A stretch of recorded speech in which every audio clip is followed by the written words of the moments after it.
last August or something that Andy, yourself, and me started climbing on it. Yep. Get free training off of Andy's pal from church, and since then we've been climbing mostly indoors, but occasionally been doing a wee bit of bouldering outdoors, and this is one of our spots that we like to come to because there's no one that's really good hanging about here, and there's lots of simple wee routes you can play about with. Usually train about 2 to 3 times a week.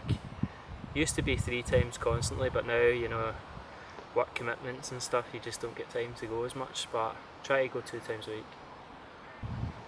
We climb at the Ibrox Climbing Centre. We also go to Escape, mess about there on the autobelays. Occasionally, if we're all together and we get a day off midweek, we try and go for a climb in Edinburgh International Climbing Arena. That'll be Andy, me and Liam. So aye, that's good. Big walls there. Probably grade 6C. You usually find with one of the climbs you've got to put everything into it to get something back. Usually hanging on by tiny holds and like rubbish footholds, but it's good fun.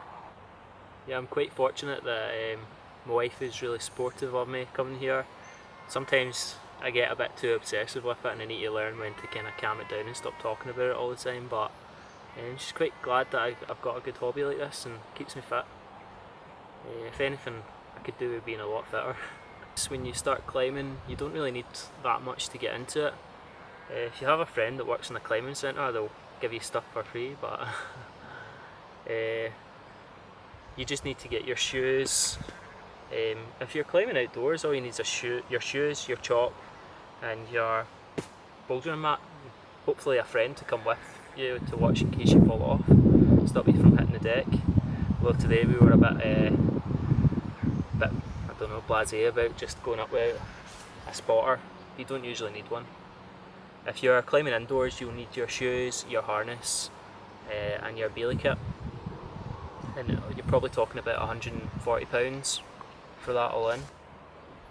When you first start out in the indoor climbing centre, you tend to start doing top roping, which is when someone holds the rope at the bottom, it goes right up round the pulley and back down to the climber, and it's pretty safe, you know, you can't really go wrong with it at all, and it's a good way to start out. But once you've done that, you move on to lead climbing, where you're both on the ground and you're both tied to the rope, and the lead climber goes up and clips in, and as he clips in, the belayer on the ground needs to give him slack to pull the rope through to clip in. So when you're going for your next clip, if you miss it and you fall, you're going to have a load of extended rope to fall down on, which is pretty scary.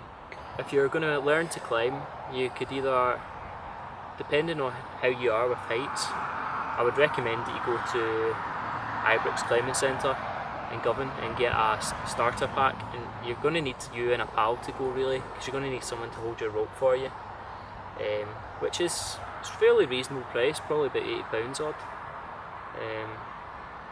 But aye, that's how I'd start out. Failing that, if you're not good with heights, then you've got the climbing academy where you can get used to it at quite low levels and do some really hard and like really strenuous climbing like we're doing today.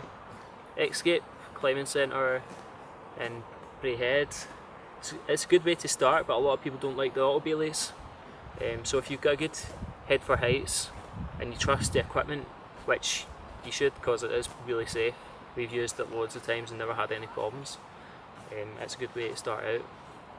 And it's really cheap because it's £6 to go each time, and you get your harness and you get your shoes, so you don't need to buy any equipment. It's actually the best way to start, but you need to get yourself out there and get on the real stuff.